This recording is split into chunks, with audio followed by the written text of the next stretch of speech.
your ball in the trees and then you lip out the putt. But if you've got a little time, then come and spend it with us, 'cause now you're listening to the Rough Cut. Hello and welcome down to another episode of the Rough Cut Golf Podcast, where we are hurtling into the golf season like an asteroid thrown from a far-off solar system, ready to crash into the Earth and end all life as we know it. But there are some positive signs coming as the sun begins to poke through after its long sleep. Luke Donald, for example, has been confirmed yet again as Captain Fantastic for the Ryder Cup in 2027. No word from the US camp yet. They must be scrambling desperately, trying to figure out what they can do right just once. We have Scheffler's worst start to the season. We have a very popular winner at the Arnold Palmer Invitational, and we have golf's fifth major.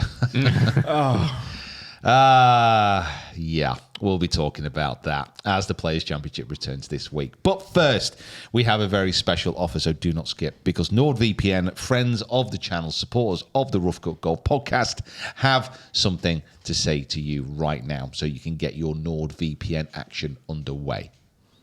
Yes, the golf season is beginning, and the season of travel is also beginning. Yes. How many America trips have we had now We've already? been there twice. Yeah. So and the third is coming again in a couple of weeks. And I imagine that while you're away, you used your NordVPN to watch whatever ridiculous show it is that you're watching right now, Kieran. Bridgerton. At the moment, I'm low, but we did watch Wrexham versus Chelsea, which is what we did watch. Oh. But with the NordVPN, it was great. Yeah, we didn't just use NordVPN, we downright abused it. Yes, we did, And if did. you want access to the system that we use, it's very simple. You go to nordvpn.com/roughcut and you can get 4 months free when you buy a 2-year plan. Now, in all seriousness, we've been using this now for the last almost year and a half. I'd say. We're deep in the game. We've all got it on our phones. We all use it every time we go away. We use it to watch our favourite shows, to link back to our account back in the UK, but also to surf safely and to secure better prices if we are buying in that country. So obviously, we recommend that you go check it out. It's in the description below if you're watching this video, and if you are listening, nordvpn.com/roughcut. And they have been great supporters of the channel as well. Yes, so thank you, NordVPN. You're the best. you are the best. Definitely. Excellent. Do you know who else is the best? I'm going to probably say it's Luke Donald. It's Luke Donald, yes. So confirmed the week preceding this one, just after we released last week's podcast, is that Mr. Luke Donald, Sir Luke Donald, soon come. Pending, has agreed to take up a third spell at the helm for Team Europe at the Ryder Cup at Adair Manor. What do we think of him going a third time? What does it mean for Team Europe? What does it mean for Team USA? I would say that it's not a surprise. I think if he wants to cement his name in history as, the greatest Ryder Cup captain to do it, I mean, this is going to be the way. I think you have historical context. You could probably say Tony Jacklin is maybe the greatest Ryder Cup captain ever, simply because how he revolutionized the Ryder Cup from the European team. And I think his legacy in that is secured. But Donald is going to be going into this as potentially the first captain to win 3 in a row. And at this moment in time, you have to say that Europe are looking good to be the favourites going into that Ryder Cup. It's in Ireland. The support's going to be amazing. Usually, home Ryder Cup teams do win. Bethpage last year, a little bit of an aberration, you would say. So I think, realistically, he's got a chance to cement himself down in history as the greatest Ryder Cup captain ever. And that can't be estimated. That's him, realistically, within the world of golf, cemented as a historical, legendary figure. And just imagine the things that he could do after this in his career if he wanted to. Like, he could just sit back down on the couch and relax, or he could push forward and become 4. 4. I mean, I honestly don't. If he wins, if he wins this, or if he loses this, I think it's done. He's not going to go on to do another one. I think if this feels right, I think within the current situation, as far as ex-players as well, and all the controversy around European Tour, around Live, around kind of people, what they're going to do, I think this settles many questions, and it does it in a way which is uncontroversial. Yeah. Like if this was someone who just had 2 Ryder Cups and lost them both, Yes. we'd be asking, well, maybe it's time for someone else. But with Luke, I think it's in safe hands. Yeah. I mean, we've obviously had 2 iterations now with him being the captain, and I would say even him making sure that this announcement is out quickly and early and dealt with is something that he would have taken on from the last 2 times, and making sure the players understand, like, well, it's all going to kind of be the same. Like, we're going to keep a lot of continuity. I know Rory and Matt Fitzpatrick both came out and sort of praised the fact that he was doing it again. I mean, why would they not? He's a winning captain from the last two Ryder Cups. So, I mean, it was a no-brainer. It was always the question of would he do it again? You can only imagine the kind of commitment and time, and not only from him but the family side of things as well, that it takes to do this. And this has basically been his life for the past 6 years now of doing this kind of thing. So, like you say, 3rd time, if he gets it done, obviously first captain major in the history to do it 3 times would be incredible. It does feel, I would do the same thing, because there would be a slight ego to the side of it, but it does feel like there could be an element of like, this is the thing he needed to do to just tip him over the edge of like, there's no argument now. He is the greatest Ryder Cup captain that's ever on either side. But the big question mark now for the US team is who is going to be standing the other side for him. So my theory on it is that the rumours around Tiger taking up the Team USA captaincy may have flipped the switch in Luke Donald's head. So my thinking is he wants to set out that he's going to be there. Yes, I'm doing it again. Yes, I'm successful. Bring me your best. Send me whoever you want, and I'll take them down, is his understanding of how it works. So the only thing that the Americans can do is send Tiger. And this is a great opportunity, like you said, to cement himself in that Ryder Cup history, but also to get one over on Tiger again. Because if Tiger's going to be on the other side of this, they had a little bit of a world number 1 battle going on. But the Tiger obviously had a much more successful playing career than Luke Donald did.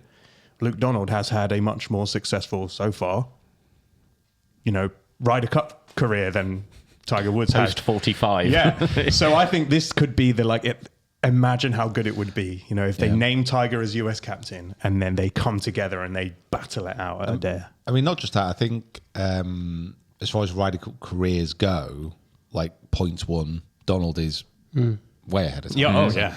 It's kind of, it's a very strange situation where you have the Ryder Cup, because a lot of people make their reputations, make their careers around this one event, which happens every 2 years. Like Tiger is, him and Jack are undisputed as the best individual players to ever do it. Donald has been a world number 1, but he's not going to make that list because he's not got any majors. The major winners will always come out on top. It's like the medal table, as far as like gold medals always like being weighted. Majors are weighted in individual stroke play golf. It is what it is. But then when you get to the Ryder Cup, that goes out the window. And Donald, within this context, is an absolute legend. Poulter, in this context, absolute legend. Whereas with the US team, when you look at their Ryder Cup record over an extended period of time within this European domination period here, there's no US players that stand out. There's no one who's going to be like, oh my God, he needs to be on this team. And there's a few players that probably won't be on that team who could fit that context. Spieth, maybe. Like, it doesn't look likely he's going to be making the team anytime soon. So I would say, for Donald, it's a no-brainer. And I've got to be honest, for Tiger, I don't think, I might be wrong in it. I know he has intimated that he would be interested. I'm not sure he'll take it. I'm not sure he'll take it. I don't think he will. Because again, we're talking about in the context of the history of the game.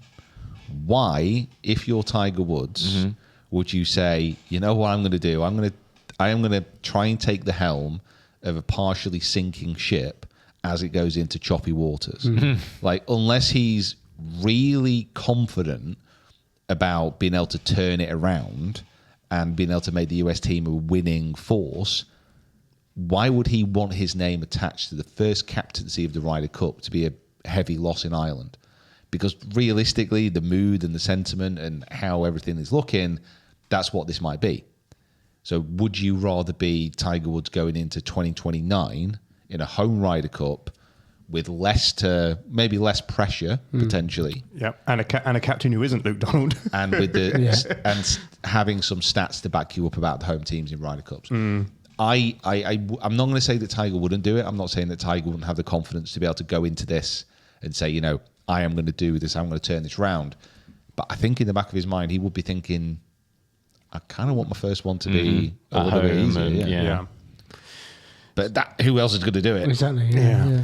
It's not I was looking through the other day. It's not a great list. They're like just throwing someone to the wolves, though, aren't they? Like this, the European team are so strong.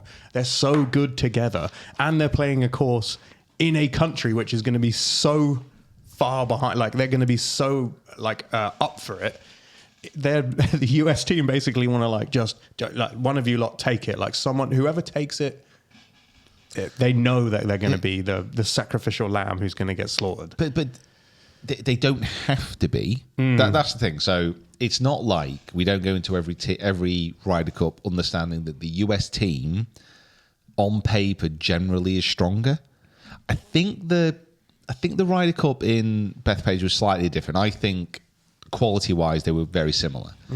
I think maybe the European team had a few players that were a little bit more high impact, but I think it was fairly even. So going into Adair Manor, I don't see how that's going to be different. I don't see how the US team isn't going to be slightly stronger or even better by the time it comes around. Well, the question is... Patrick Reed's back, so... Well, the question is, are they actually going to start treating the Ryder Cup as a different type of event? Because I couldn't believe what I was hearing after Bethpage, because it was a loss. And apart from that last day, it could have been a really heavy loss. After that last day, it came out, they weren't asking questions about course setup. They weren't there earlier. They weren't practicing. They weren't training. Have you seen the Kevin Kisner clip? Yeah, yeah. As soon as that makes you go what were they talking about? So if you've not seen the clip, Kevin Kisner, who was a vice captain at Bethpage, on the first day when Fleetwood wasn't it? Kind of smashed it to the right of the first green into the rough. Rory turns round to Fleetwood and says, "Great shot, perfect." Effectively, it's just where we want that ball to be. Yeah. And Kisner, who's there hearing it, said, well, "Why?" He just smashed it into the rough. Why have they done that? Yeah. And eventually, it turned out that being in that right rough enabled the players to take the spin off the short wedge shot into that green and drop it by the hole. Now, it's a small detail, but all that is course preparation. Yeah. And I don't think that's going to be vastly different than what individual players do around a major or around big events or any event really on the tours. But there is something which is missing from the Ryder Cup which says they're not taking it as seriously as maybe they should. Yeah, so does Luke Donald have the easiest job in sports then? Because Team USA are a complete mess when it comes to the Ryder Cup. They just don't, but they don't.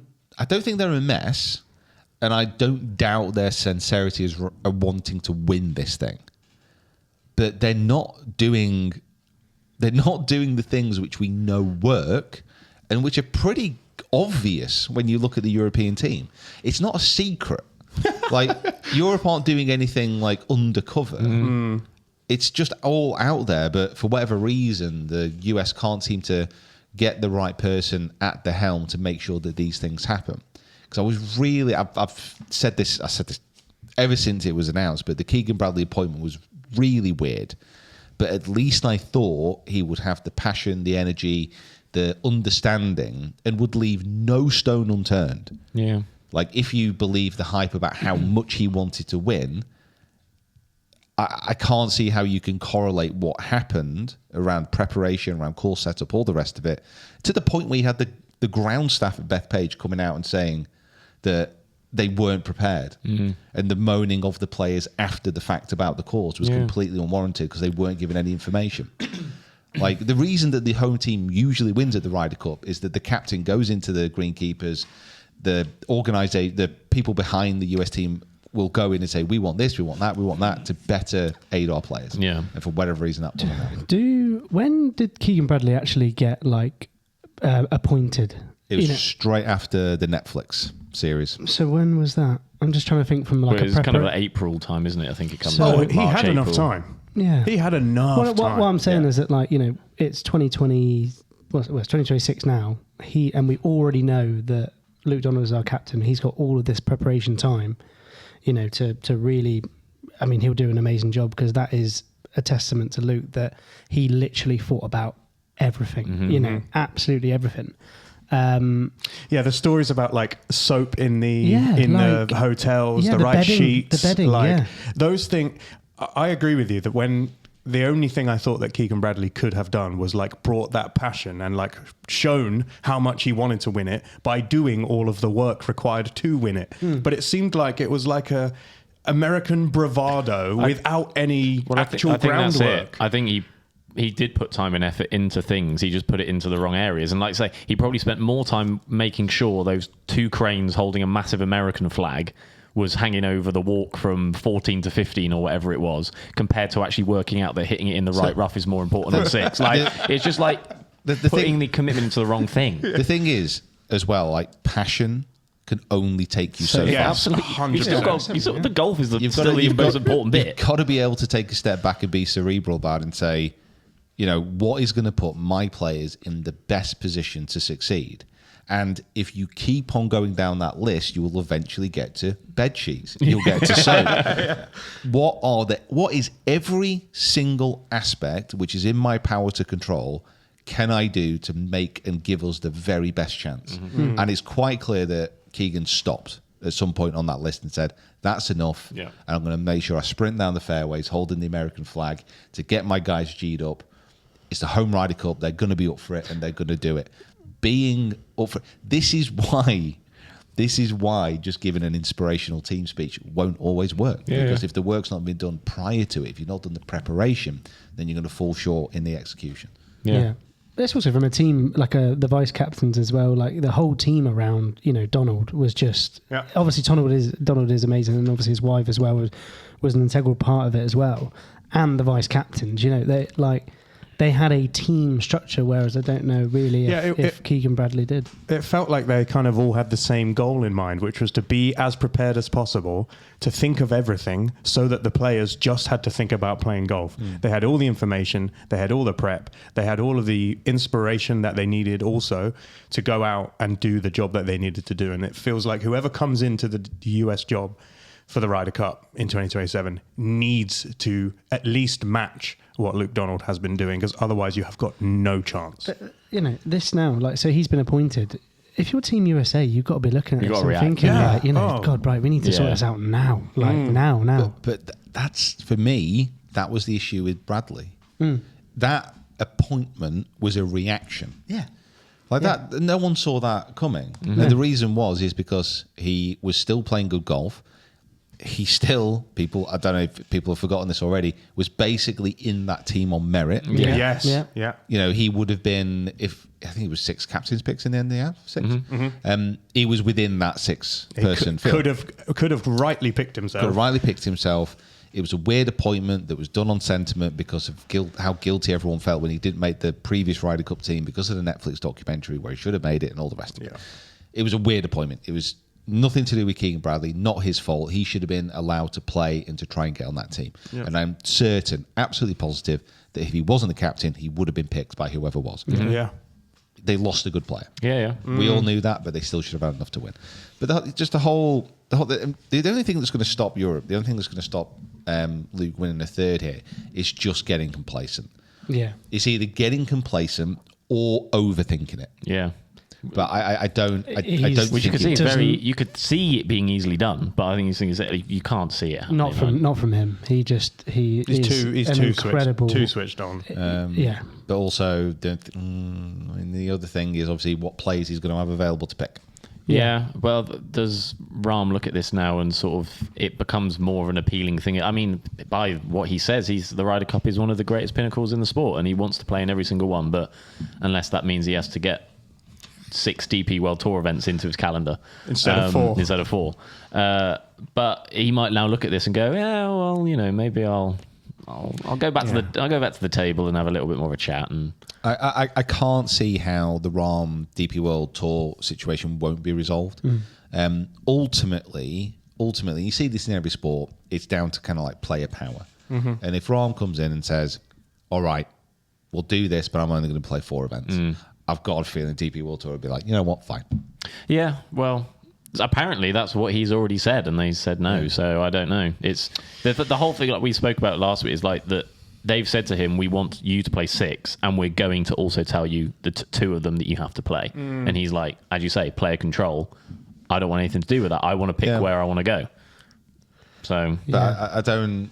In all fairness to Rahm, like I think throughout everything which has happened, like the DP World Tour, for example, telling him to appeal the decision so it can be put in limbo, which allowed him to play a Bethpage and all the rest of it.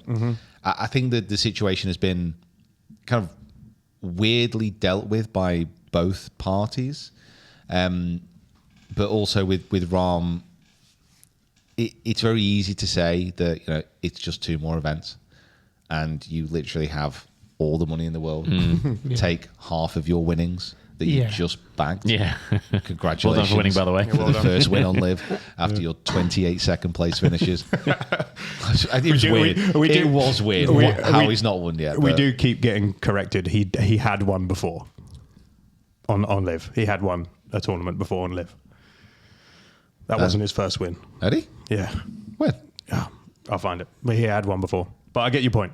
I But I get your think point. if like Luke just needs. I do not remember this. Are you sure? Yeah, pretty sure. Because I know he won the individual team thing. The individual kind of like player. Yeah. Anyway. Sorry. If you're Luke Donald, like you got to have a conversation with him and just sort of.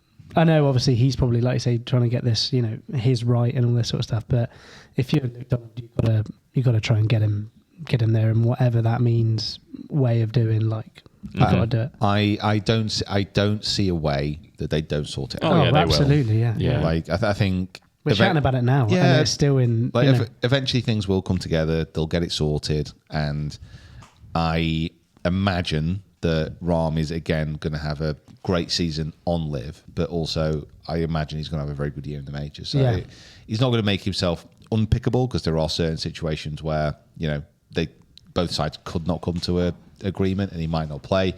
But I think eventually he'll bow to pressure all the DP World Tour. So just to tidy that up, he won the 2024 Live Golf regular season finale in Chicago, meaning there had been 539 days since his last win on Live. Wow. So he's finished this season. He's finished like second, and one. Or something like that. It's ridiculous. Yeah, I mean, he's very good at golf. Yeah.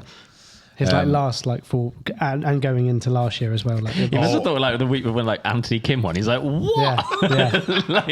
Well, This guy's been away for 14 years. He's like, how have I still not won? I tell you what, we will find as well here a clip and just see how much this terrifies you.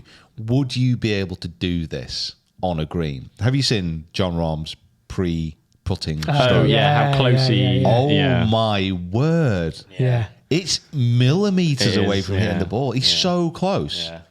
That was a good post. That was a good Like if you're Whoever got that camera That's angle, well good. done. And he doesn't slither it in. He just it's a plonks it stroke, in. and it's just so twitchy. Like if you're over a putt and you're nervous, I'm doing my. I'm standing behind the ball. I'm in the fairway. I'm literally nowhere near it. Yeah. So I couldn't believe it when I Yeah, saw it. it was wow. very twitchy. Oh God! But he knows the rules. If you don't intend to play the ball, then you just replace it.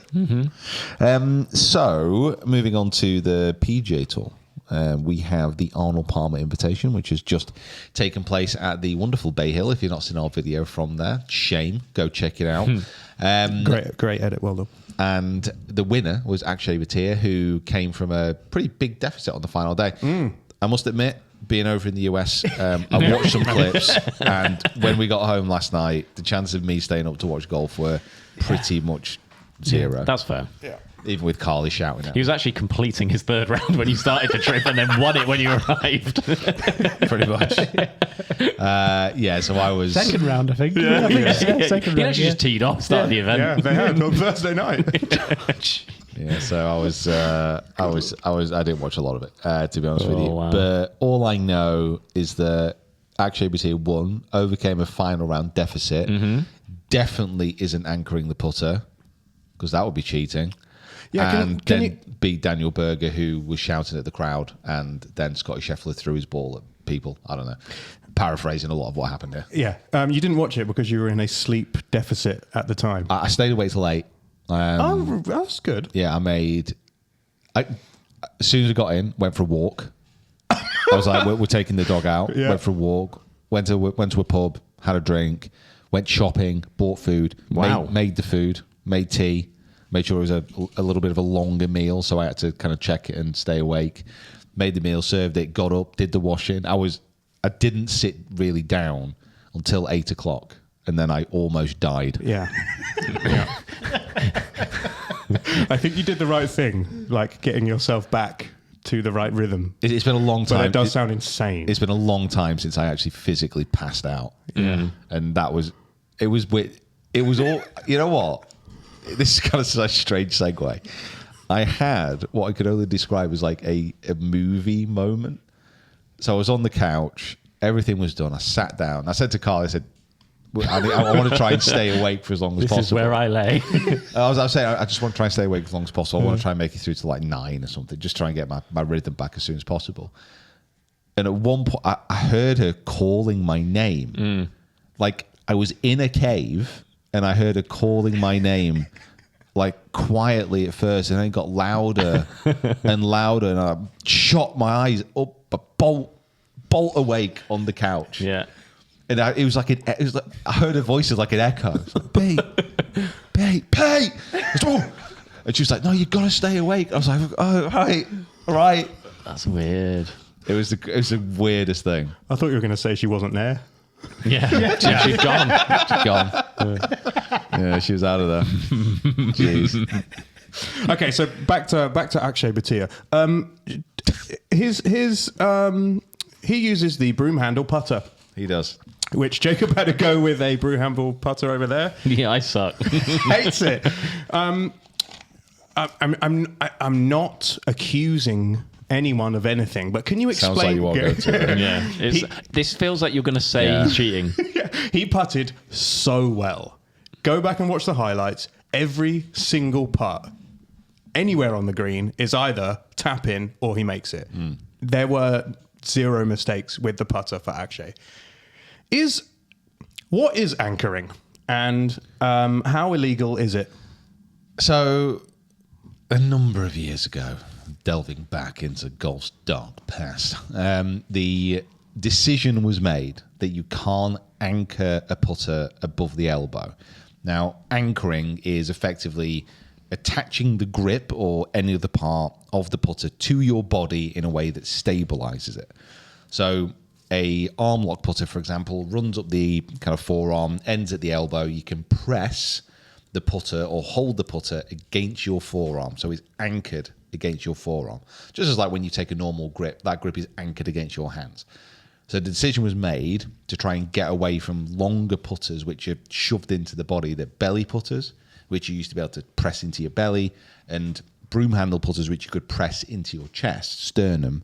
They would be banned because that's like an anchor point around which the putter can be swung like a pendulum. Yeah.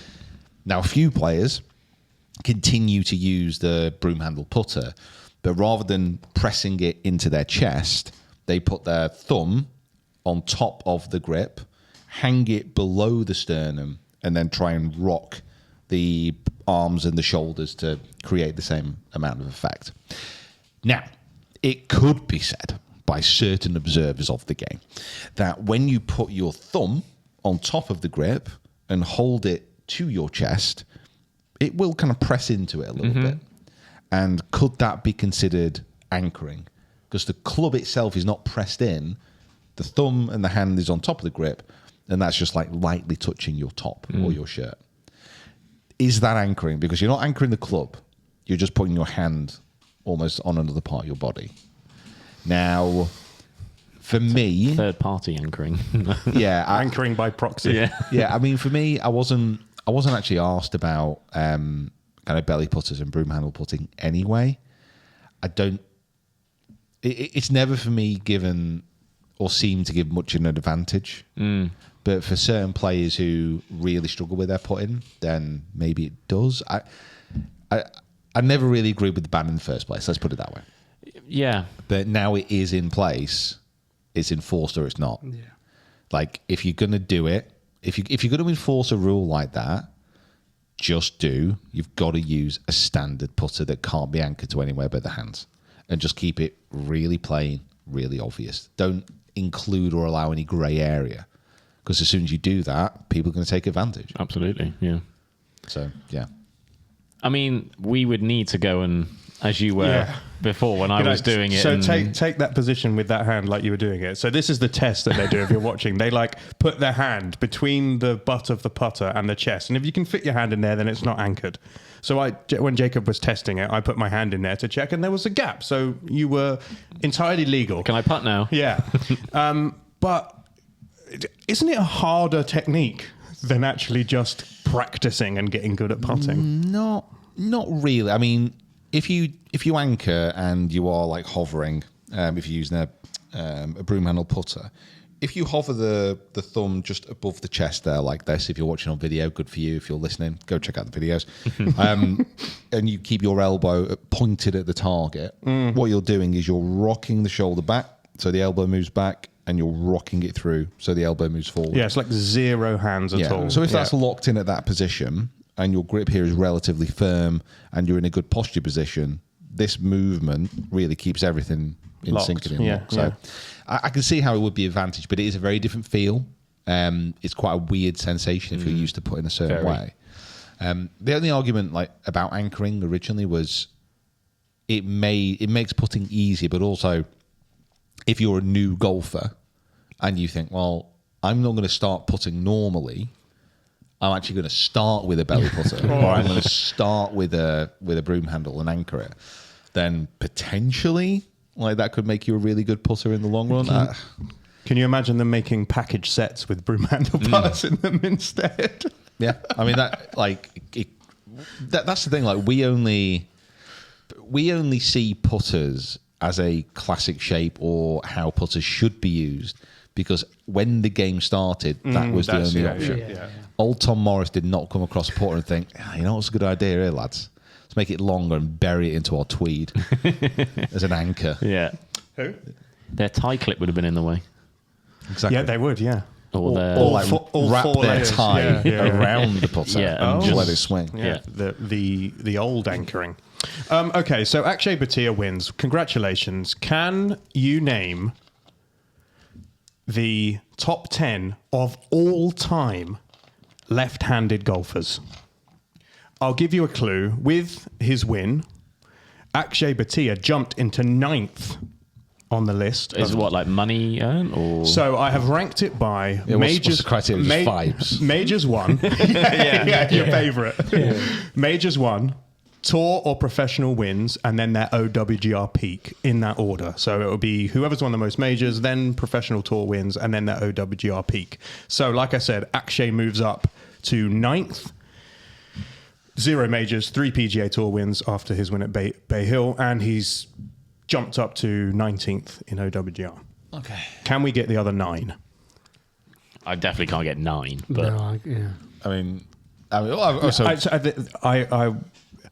You should let them get the easy ones. Okay. Phil Mickelson. So who's going to go first? Phil Mickelson. Well done. Phil Mickelson is number 1. Correct. 6 majors, 45 PGA Tour wins, and he peaked at the OWGR number 2.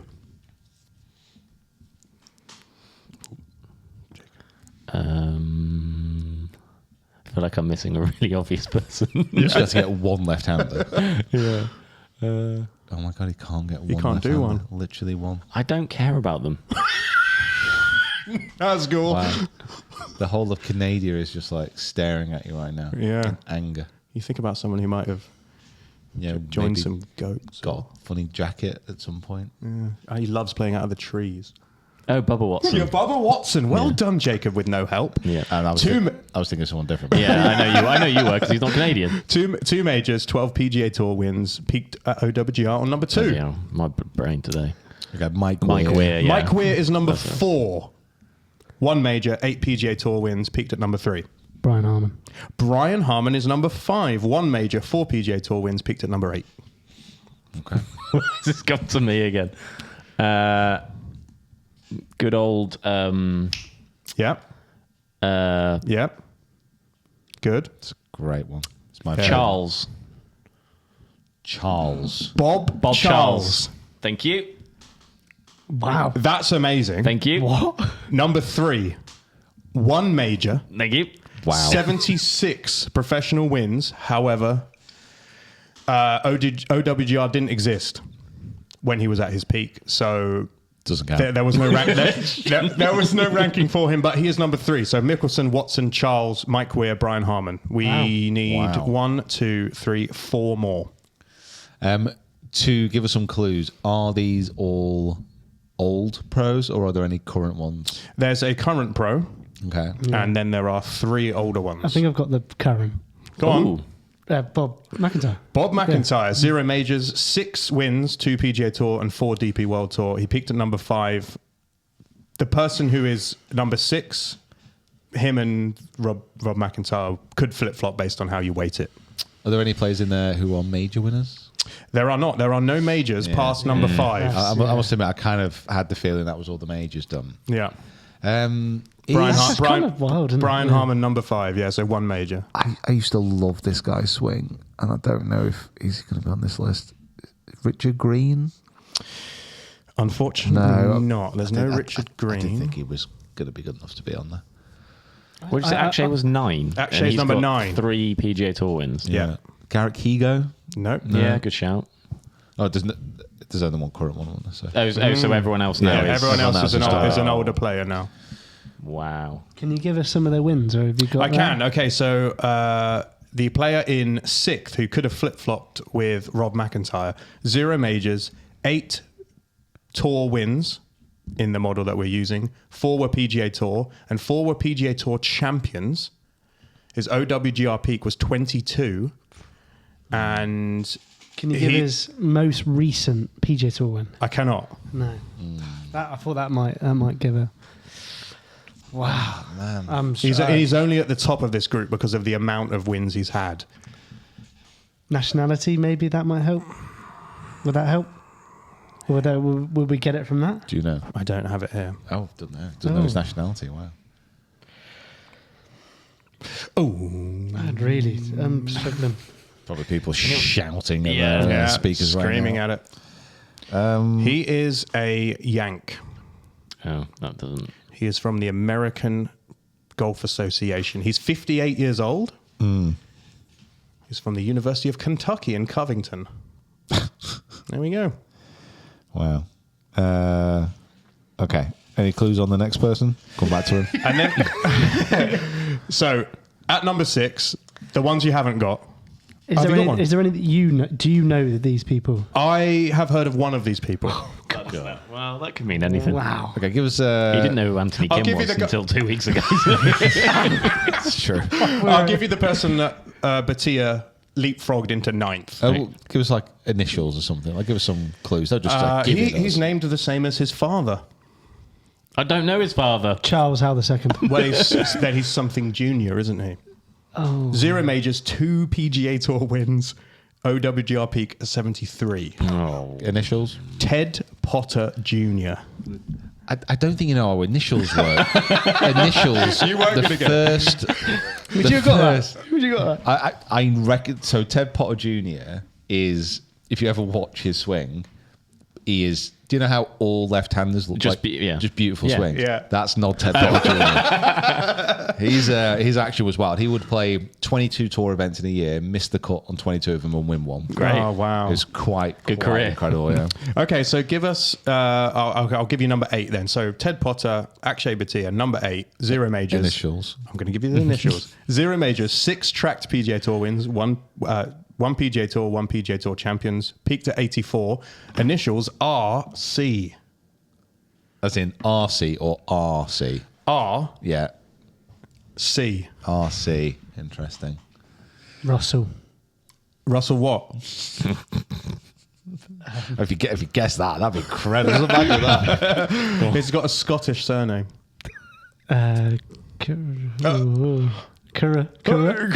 Craig? No. Russell Craig. RC. RC. Craigie. Russell. Russell Craigie. Oh, God. Is he American? Oh, you don't know his face, mate. What's his first name? Roger. Russ. His name's Russ. Is that Russ? Yeah. He got it right. I told Russ. you. Yeah, Russ. Russ Curra. Russ Cochrane is number 8. Legend. Never heard of him. And then number 6, SF. 8 PGA Tour wins. He's our flip-flop with Rob McIntyre. SF.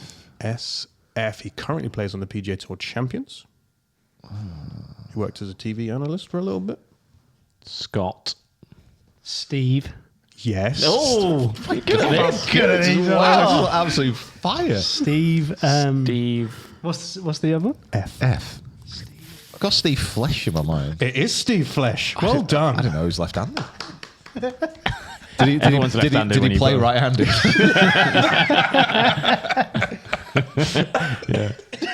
Good Lord. Well done. Congratulations. I feel like not many people would have been shouting them. I feel a bit better. They're niche. I They think are. it does show there's like actually not that many left-handed No, guys, is there? no. Well, Phil Mickelson's right-handed, isn't he? Yeah, Plays left-handed, so we could have had him. true. Do you know if you were living in Victorian times and you wrote left-handed, they would force you to write right-handed because right and left-handed is the sign of the devil. Makes sense. Yeah. Yeah. Yeah. What if you can use your right and left? No. If you if you you were in write school left-handed. and you picked up your little bit of slate and you started writing left-handed, the teacher would come out when with did a you cane. Because you're classed as a devil Yeah. if you write No, not the left-handed. actual devil. Oh, right. Like it wasn't incarnate. It was just like you were seen to have been like influenced Right. Yeah. by satanic, things. Right, right. 'Cause, The, like, the, right and left, the left-handed left-handed handwriters also always have like a really weird stance because they've grown up writing with ink and smudging it with their hand, so they've all had to learn how to write so like go this. across the page. Yeah. Whereas Yeah, actually, you'd have to. So if you're if you write left-handed, they all write like around the top of the paper. Don't matter anymore, does it? Yeah, no slate anymore. No, a thing of the past. Good Right. Lord. No. Their bloody internet. And the internet is probably one of the reasons that Daniel Berger didn't win this tournament. Well, what was he doing? Because people were shouting out. Crippling porn addiction. Yeah, he has. And that's probably going to come out as well. 1 hour and 3 minutes. Thank you so much. We'll take that one out.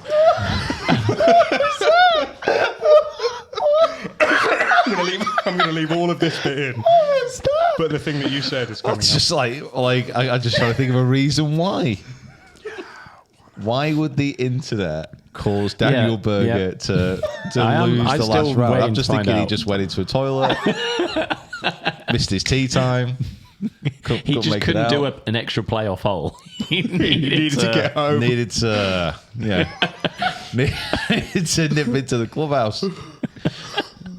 Right. So Why do you do that? So why did the internet cause Daniel Berger to lose the last round? It rhymes with shank. Right. Yeah. So it's interesting. Oh God. So why did the Yeah, world, go on, tell why us did why. the World Wide Web? Because people were clearly shouting things out at him as he was coming down his regulation 18th hole, and they were filming it for their TikToks and their Instagrams and their Whatsits. So this is the second time this year that some heckling has caused a bit of a problem. We had the situation with Hideki Matsuyama getting shouted at as he's addressing the ball. And the same thing happened to Daniel Berger as he walked up to his final regulation putt in 18. He stands over the ball and someone shouts in the silence, no pressure, as loud as possible. He backs off the putt. And then as he's in his backswing, someone shouts, get in the water. Can you imagine going through 72 holes, leading a tournament wire to wire, and some moron in the crowd ruins it for you? So, I mean, I can I can readily imagine it. We all know that shouting out from galleries in golf is a thing. It just seems to be getting a little worse. Yeah. This is why I've always said don't grow the game, shrink it down. I've always said shrink it down. Shrink the game. Shrink Too the many game. people. Don't shout out. It's just like one of the issues is, and I saw this kind of mentioned a little bit after this, but also after some other incidents, mostly on the PGA Tour, where this is kind of happening. The problem is, now let's say, I'm not saying this is the reason. I'm honestly not saying this is the reason. But let's say you've got a $4,000 bet on Akshay Bhatia to win on the final day. And you're one person who can stop it happening, stop you winning 40 grand, is Daniel Berger, and he's over a 12-foot putt. You might never go to a golf tournament again. What if you can affect Daniel Berger during his shot, make him miss, and you be 40 grand the richer? There's no rules, there's no regulations to say you can't do that. Yeah. Absolutely nothing. There's only the integrity of what a golf crowd is expected to be to stop that kind of thing happening. Yeah. So if Not you're many sports you can do that, is there really? no, because if it's in football, soccer, I mean, it's kind of expected. Yeah. And it gets so drowned out because of the noise of 'cause- cheering and all sorts. It's not a close skill sport. Yeah. So, but the thing is, this is not the only sport that has this potential. There are lots of sports which are close skill, maybe not darts, for example, but things like snooker, things like where you could have an actual spectator impact on the players. These kind of things are a problem. Yeah. And I think with golf, when it comes down to that pressure moment, there's no recourse for it. You can't suddenly make it better with the next shot, especially if it's on the final hole. I'm not saying that's what's happened here. It could just be an idiot spectator, but it is a real problem, and I don't think there's a way to solve it. What can you do? Well, we deliberated about this while you were away. We were talking about lifetime bans for shouting out, but then if you only go to one and you're betting on one, then it doesn't really matter. And then we're talking about whether you should burn these people at the stake, hung, drawn and quartered, hang. There's lots of ways to deter them from it, but none of them are legal, unfortunately. That would seem like an overreaction. I think there's nothing to do apart from throw them out and give them a ban. And by then it's too late. They've already done it. It's done and it's gone. Yeah. It's just it's something which does need to stop, and potentially there would be a way of making an example of somebody. You could name them, shame them. Yeah. You could. I mean, no, you couldn't actually. I was thinking of some way to fine them an appropriate amount if they managed to put somebody off, but that's impossible to police as well because there's going to be so many grey area situations on that.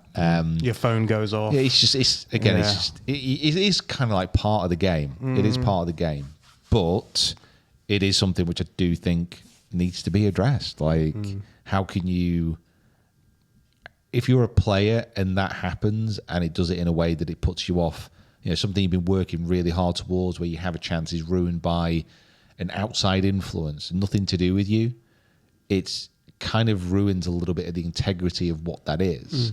Because golf is the reason I love golf and the reason why I certainly was attracted to it when I was younger to play is when I was playing for my football team, for example, I could have an amazing game and we could lose. Golf is really some of the purest example of sporting excellence because you play it is you, it's against the course, and if you just happen to be better than everyone else on that day at playing golf, you're the best. There's no question asked. You've done it. And if you don't win, then you've not been good enough that day. And there are things that can get in the way. You can get in a divot and all the rest of it, but it's purely skill based. It's you against the golf course. And there shouldn't be an outside influence like a spectator that gets in the way of that. Because I'm not saying it ruined the tournament, but that kind of thing could ruin it. Ruined Daniel Berger's tournament. Well, exactly, yeah. Yeah, he didn't win, unfortunately, he didn't win the 4 million that Akshay got. He only got 2.2 million. Ouch. Oh, he did get into the Open though, so that's good. Daniel, You'll be don't worry. When you come over to the Open, the crowds are going to be absolutely fantastic. You will enjoy yourself. Speaking of the majors, the first major of the year is Coming up this week, in fact, the Players' Championship is upon us. Peter Finch, having played TPC Sawgrass multiple times, tell us about the course, tell us about this championship, tell us about what it means to go and win it, because that is obviously something that you've done hundreds of times in your mind, at least. Yeah. You've played it recently a couple of times. What do we have to look forward to? Who's going to win it? Who's going to suck? And what should we be looking out for?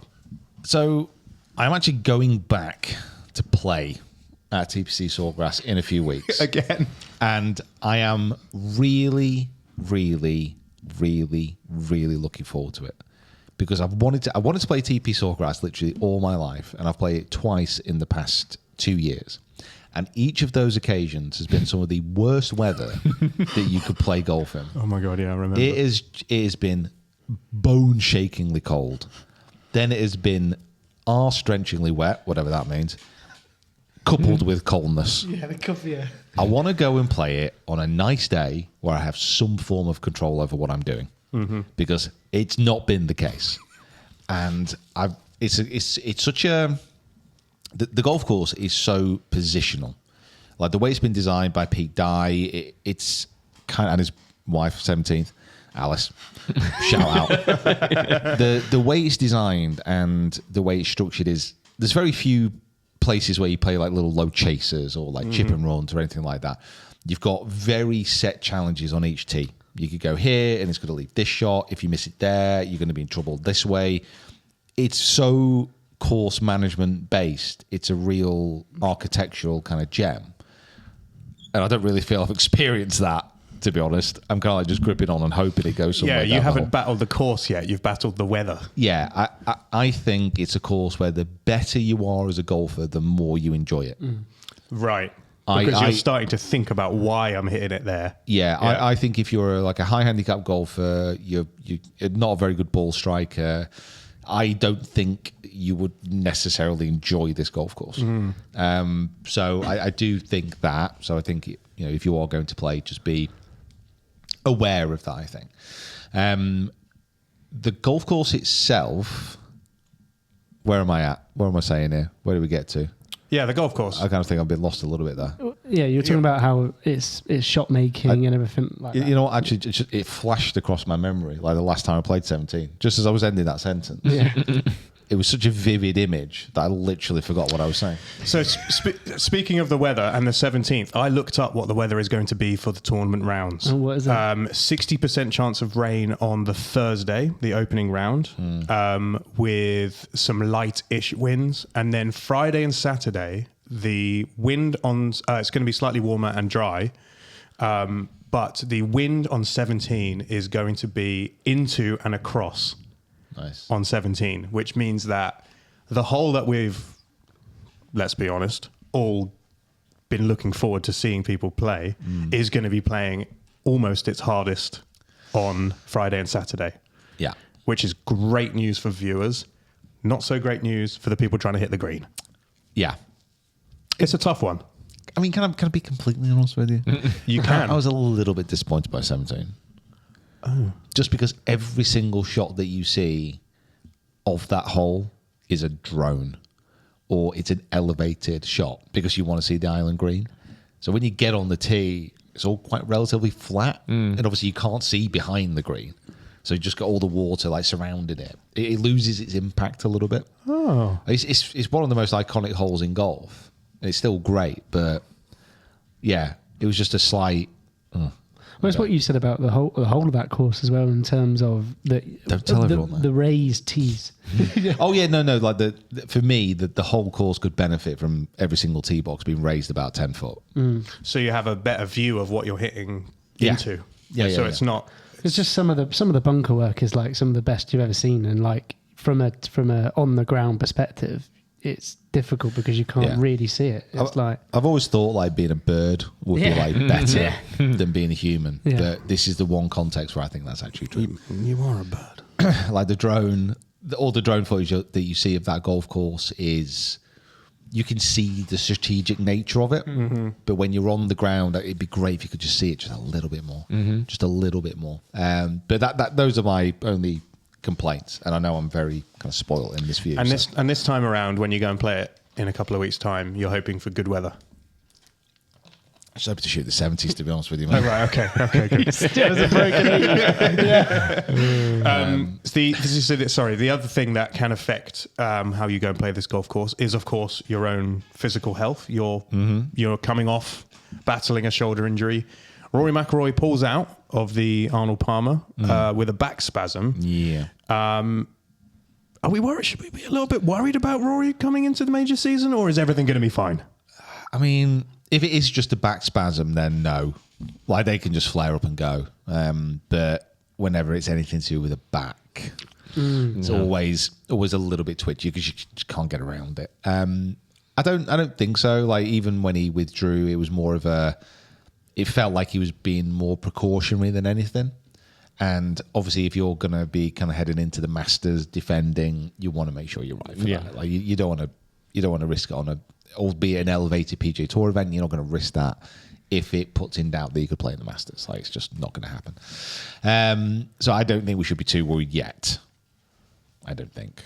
No, I think it'll be fine. Even though this is the first major of the year. Yeah. So does this mean that the golf season has officially begun?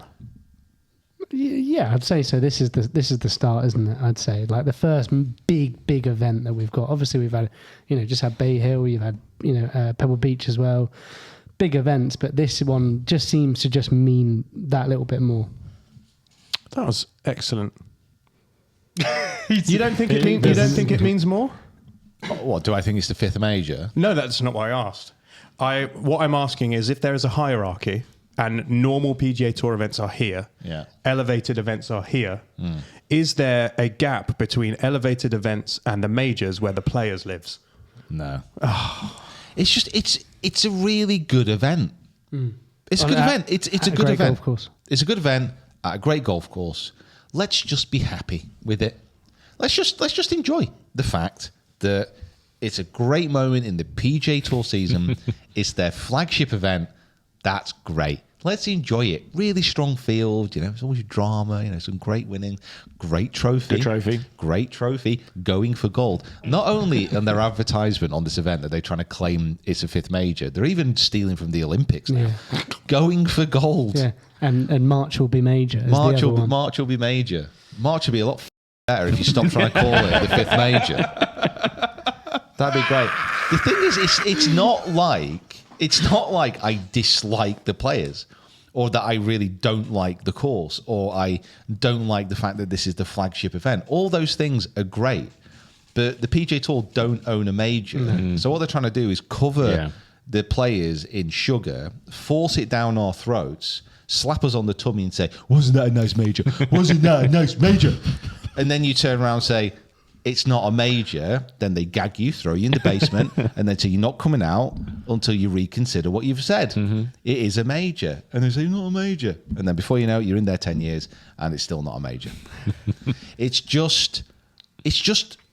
a great event. Yeah. Just be happy with it being a great event. We don't need another major. Literally don't need another major. We definitely don't need another major in the USA. So if you're going to create another major, you know what? How about doing that? How about you just make the USPGA a good major? Yeah, deal with the actual majors fix first. the ones you've already got before we get you a new one. We've got 4.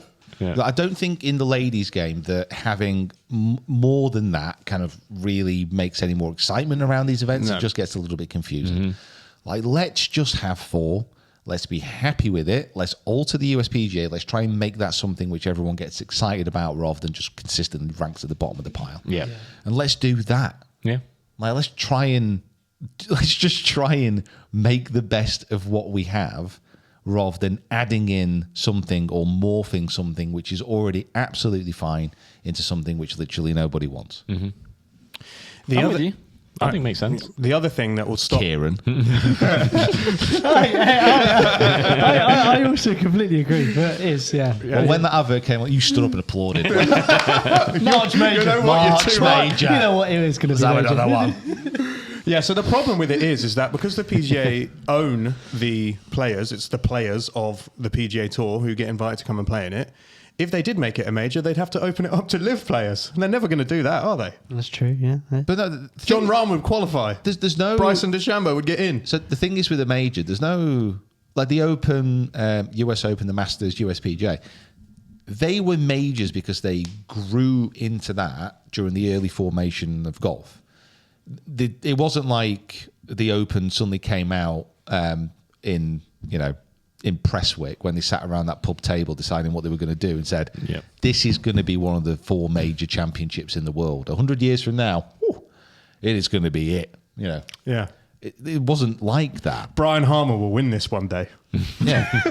So like anybody can come out and say we're going to make this tournament a major, but unless it has the backing of the entire world of golf, and it has to be, it's nebulous. Like, who decides? No one decides if it's a major. Everyone just has to come together and say, okay, yeah, that's a good idea. But they're not going to do that because it's not a major. Yeah. Why don't they call it the match? In history. Yeah. Yeah, it just doesn't feel right.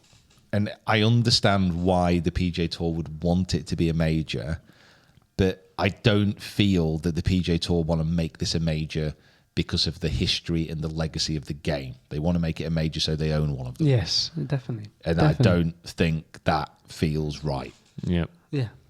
Well, in fact, I know it doesn't feel right. Yeah. They even make bespoke graphics for the players. Yeah. Everything else is like PGA Tour unless it's a major, and Yeah. then they do different graphics. But the players has TV bespoke graphics as well. The major and the major the players, the players has always been known as that. But obviously, it's just been the fact It's not. that it has. It's not. It's the PGA Tour that says, "Oh yeah, this is the field's strongest in golf." It's Well, not. I would- It's kind of like, "Oh, this is the fifth. This is the fifth major. It's Yeah. the fifth major. Oh, you look forward to the players this year." PGA Tour exec with his time. What do you mean the fifth major? What do you mean the fifth major? There's a directive email that says Yeah. whenever you mention the players, please call it the fifth Yeah. major. For the first 3 months when you're out at the pub and everyone talks about the players, just say the fifth major. do you mean the fifth major? Yeah. Yeah. Do you mean the fifth major? Oh, good. We're going for gold in March, by the way. Who's excited about that? It's a great trophy, though. It is a great. Can you explain the trophy as well? Isn't there something that every single year it gets? Right. When you edit this podcast, can you have a look to see if this is right? Because I don't know if I'm just having a fever dream. So Carly's shouting at you. The trophy, the trophy at the end of every tournament. So last year, Scotty Scheffler kind of won this event. No, I didn't. No, he did. Rory won it. Jesus. He hates it that much. He just I'm thinks, just blocking it. So remember, they have to come back the next day and finish. So Rory won this, and what they do, from my memory, is take the swing of the winner and fold it into the design of the next trophy. So if Rory McIlroy won this, the Players like 10 years in a row, his swing would eventually become the trophy. Right. So if Just like, yeah. if Yeah. Xander Schauffele wins this Players, his swing will be slightly incorporated into the trophy, so it will change a little bit and it'll morph. So after a certain amount of time, the trophy will become like the perfect kind of golf swing. Now, I really hope that I've true. not just made this up. Yeah. Where did you? Do you remember? Like, because you obviously you said it a couple of months ago, but like, where did you actually find? I'm sure I listened to it on when the Players was on one year. Right. And I was like, that's great, but I don't know if I just fell asleep and I dreamed it. I don't think I did. I'm sure I'm right in this. It's one of those things that I wish is true. Because Yeah, it does sound quite cool. Sounds great. I've been telling everyone for about 2 years that this is the case. Is this you doing the fifth major thing where you were just I telling don't everyone? know. Maybe the last time I was there, they strapped me into a chair and flashed lights in my eyes. Well, thank God Matt Wolf's not won it 10 years in a row. That Is there anything on this? There is. So I think you are right. Oh, thank God. There have been 3 iterations of the Players' Trophy. The current one, the gold finish position golfer man, is a conglomeration of the finish positions of the winners of the trophy. Wonderful. So you are correct. How does that even get worked out? So every year they take the typical finish position with an iron of the person who has won it, and they use a system that morphs it and the current trophy, and then they remodel the trophy to look like what the model spits out. Yeah. So if someone like Tommy Fleetwood, who has a very distinctive finish position, like you said, wins it multiple times, it eventually will morph into Fleetwood's finish position. DJ is like the Boeing, just keeps going further and further, just like Matt Wolf's takeaway is like over his head like this. So yeah. So it's true. But actually, like you are right. I would say like the finish position of like most golfers is pretty similar. Yeah. Yeah. But So, like if it was Scheffler, his feet would just be the wrong way around. that'd be dream. I'm good for that video. How good would that How many Sliding, times has Scheffler won it? Has he won it a couple? Has he won it twice? Or has he Twice. just won it I think once? twice, yeah. Twice, yeah. And he's the odds-on favourite. Yeah. He's plus 335, whatever that means, Jacob. yeah. Did someone say like he's having his worst ever season so far? He has. This is the Arnold Palmer Invitational. He finished T24th, and it was the first time since the US Open last year that he failed to break 70 during 4 rounds of a tournament. Right. So Okay. Scotty Scheffler sucks now. Is what we're saying.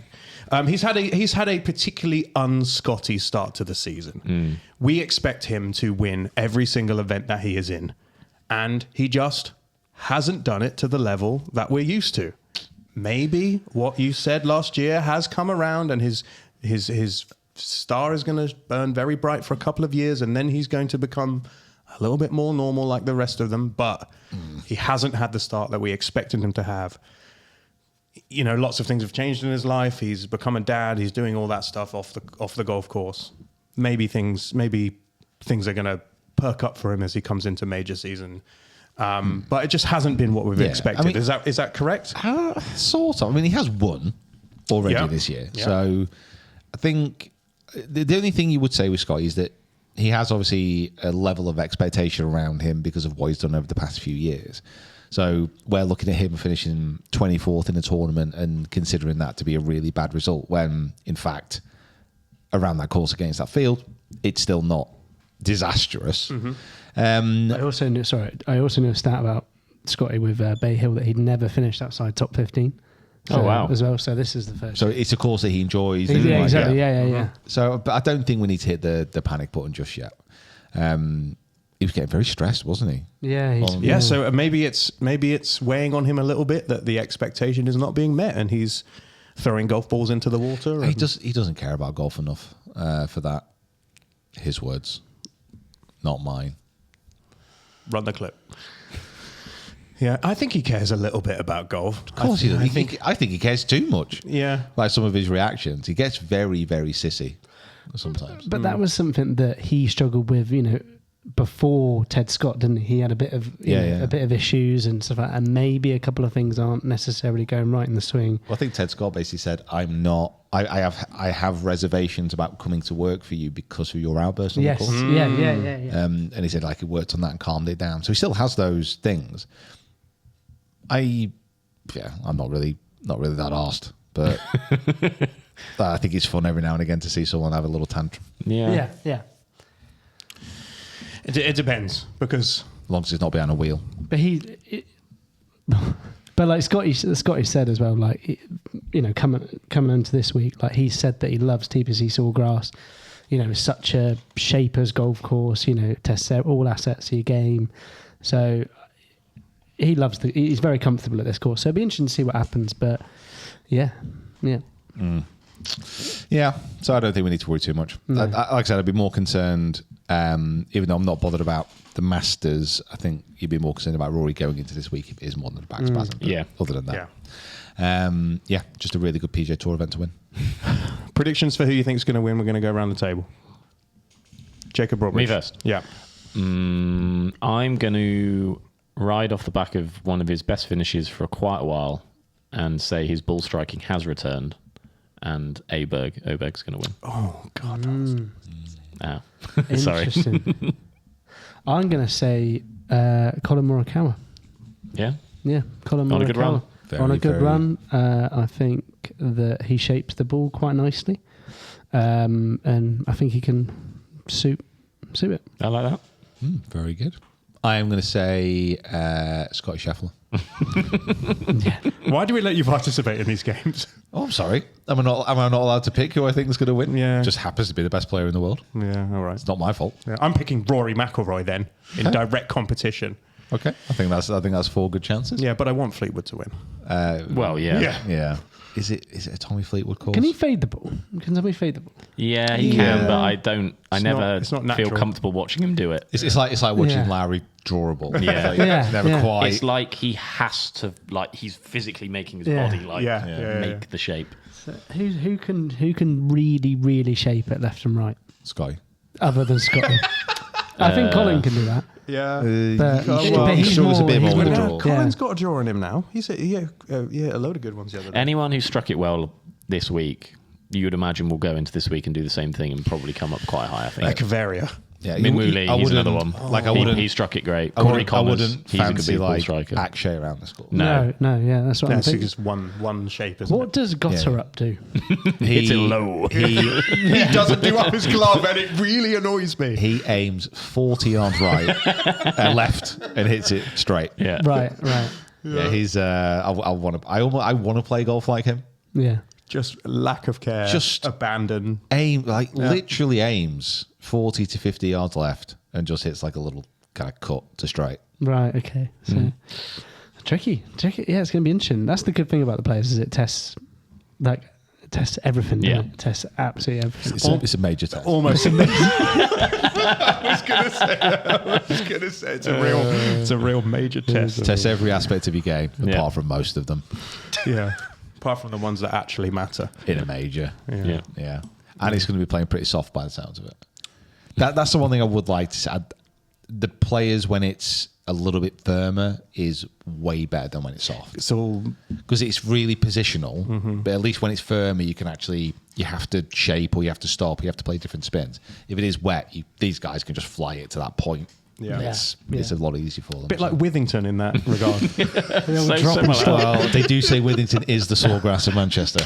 Yes, but It's got a lot of island greens anyway. Thinking about it, Livingston, you got to, first gotta is shape it, anything. you You gotta got to shape shape it. the second hole, draw. You've got Yeah. fade on the. You've got a snap hook on the second. You got a snap hook on the second. You got a fade on the third. Draw the fourth. Fade the fifth. got some tough par threes. Yeah. Like, boat out to the six. Yeah. Lots of trees. Yeah. Water covered holes. This actually is, isn't It's it? the same. Yeah. It's the same. Yeah. What we've learned. Old withers. It's the same. God bless it. God bless it. True, Lord actually. God. Like, Yeah. Could you imagine the top position combination of like the winner of the Withington medal every year or something? You'd have all sorts going on with the top of the scene. I'd like to see that trophy. It would be good. It would be good if, like, one time a year, like they had a floating PGA Tour event that has like the biggest purse, like 4.5 million, say, but it's played at the current lowest rank golf course in the country, it's a YouTube title just That would there be waiting to so happen. good. and just watch Scotty moan about them greens. Yeah. There's a tire track through my line here. Make him play off a mat. Yeah. Oh, love it. Matt's early today. Temporary- to cut the temporary greens. The 18th is shut, so we've had to cut a new hole on the driving range. God, don't. Oh my God. I'm not. Good old did. I'm not going to be able to play the Manchester Open this year. What? Why? Yeah, we're away. And it's actually a semi-decent course, isn't it? Yeah, it's at Mottram. Yeah. Damn. It's literally one home tournament a year, and I can't Yeah, play. well, in it. we'll let someone else go and win it this year. The last 2 years it has been at Didsbury. What a course. Last year was a tough one. That was a tough Yeah, one. we came and walked. No, that was the year before when we came and walked around. Yeah, that was an interesting one. But I think I've entered all my tournaments this year now. I think the nice. diary is kind of getting a bit more set. That's good. From almost now until September, I think. So No. Confirmed your Open qualifying course. Confirmed your Yep. US Open qualifying course. they've not been. I've said what I want to play. You've said what you Yeah, want. yeah. All right, they've not given you. Yeah. Yeah. Okay. Well, that's good. Good news. Shall we go now and do the rest of our jobs for the rest of the week? Yeah, yeah. And- They'll have live from the range at Sawgrass as well, like they do for the other majors. The For the other majors. majors. You're not working that one, though. I want. I just. He actually is. I it? just want to. Yeah, probably will. yeah. Oh my God. So they got all the players arriving. I almost want to turn it on just for a couple of hours and just like make notes Yeah, of how many notes. times Yeah, they say major. Yeah. or fifth major or March major or could this be a major? We need to like Yeah, that's a great stat. That'd be a good stat to like. Yeah, I reckon you could get good odds on that. How many times they mentioned the word major 100 times during the broadcast? Over 150 Yeah. times. Yeah. Or just keep playing that graphic of like Brandel, Chambly, come on. Oh, yeah. God. Give him his prepared lines. Wish I had some prepared lines. Hey, read this out and stir up the internet. Yeah. Yeah. Hey, that's the same thing we do to you sometimes. Look, right here. Yeah, no, that got me angry on its own. Yeah. Okay, cool. That was- but I'm looking forward to watching it, probably. That's brewed. Now you've actually finally got a chance to talk about it. Yeah. Brood. And It's just ever since I started seeing those adverts. We haven't actually said that if you do want to go and get a closer look at the course, we have a video out. It is just literally out. right Yeah, now. yeah, So yeah, go yeah. and watch Pete play it.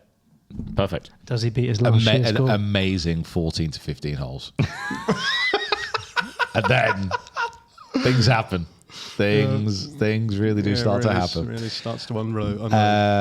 Yeah, great podcast, guys. Well done. Good chat. Yeah, Good well chat. team. Good chat all around. Excellent. Big shout out to the members. As usual, you guys keep us going. Loads of members content coming out just for you lot. So join. The names below. This week's members content is Pete doing a rant about how bad US airlines are.